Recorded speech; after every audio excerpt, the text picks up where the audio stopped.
game, which means in the flow of the game, they are a problem, especially downhill, especially after pick and roll scenarios. They are a nightmare for defenders because if you double team one, you give an advantage for the other. And that's all they need. Plus the points pile up because they are snipers from three.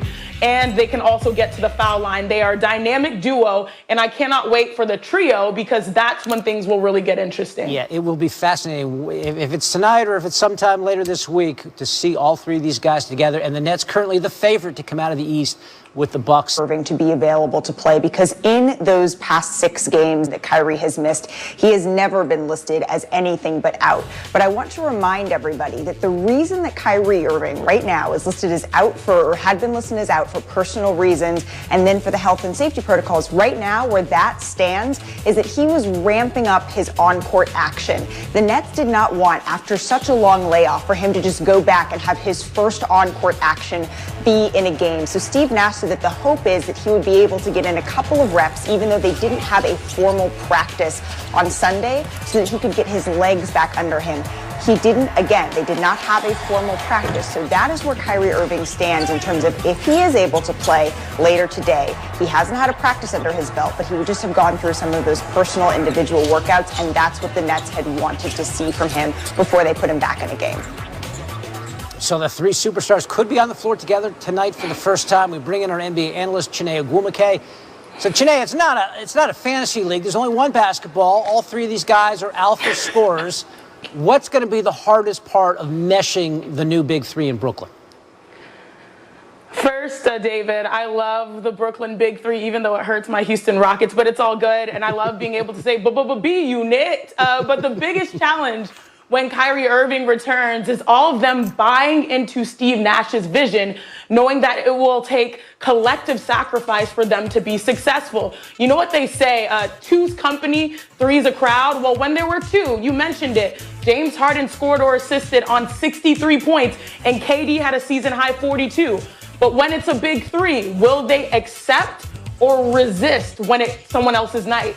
Now, I know Steve Nash, the unselfish guard that he was, will be asking them all to find ways to impact the game outside of what they are best known for. KD protecting the rim, James Harden switching and guarding the posts on the block, Kyrie pressuring the ball, and also, using his passing a little bit more. Those little things are going to be the big things that determine the success overall for the Brooklyn Nets. All right, so we'll see how Kyrie meshes in second, according to Caesars William Hill, and they face off against each other tonight. Chiney giving us her thoughts on this new Nets team.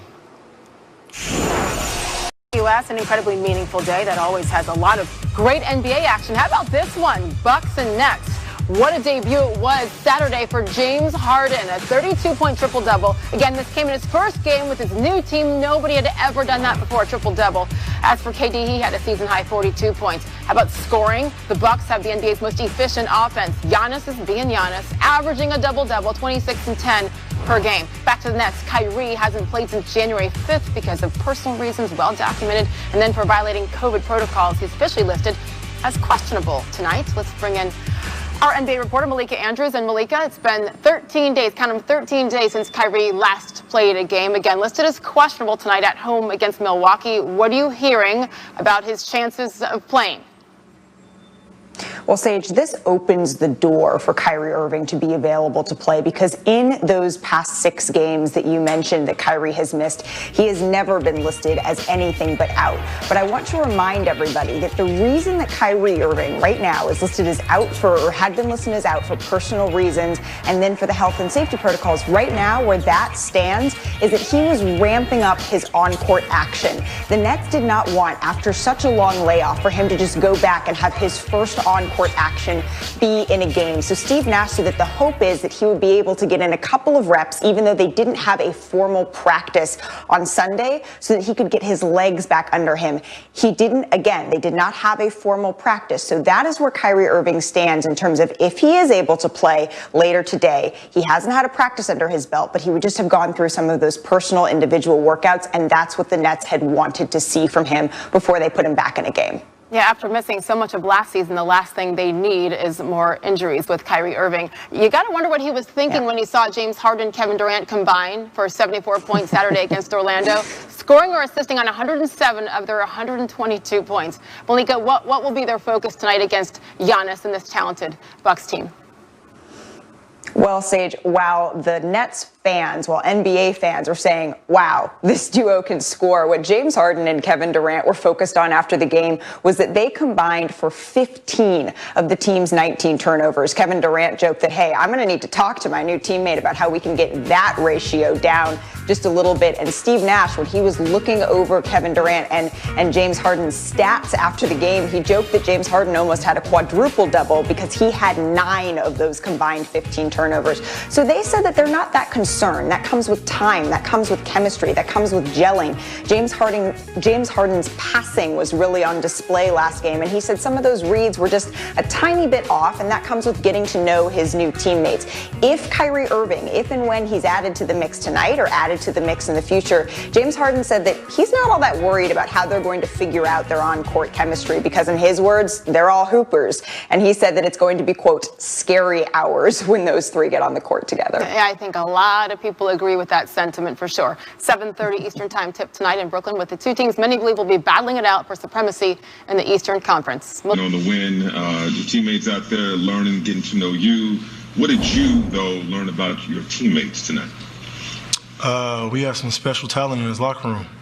Very versatile shooters, playmakers, defenders, a little bit of everything. And that's what you're going to need, especially when it comes postseason. Obviously, we haven't built as much chemistry as we would like, but that first game, it felt good to be out there on the court and just giving guys confidence, giving guys energy. That's what it's going to take throughout the course of the year. And once you build that up and guys believe in each other, then it's pretty scary. Malika Andrews with ESPN. Hey, James, I'm wondering if there was any sense of this was like riding a bike, getting back out with Kevin Durant.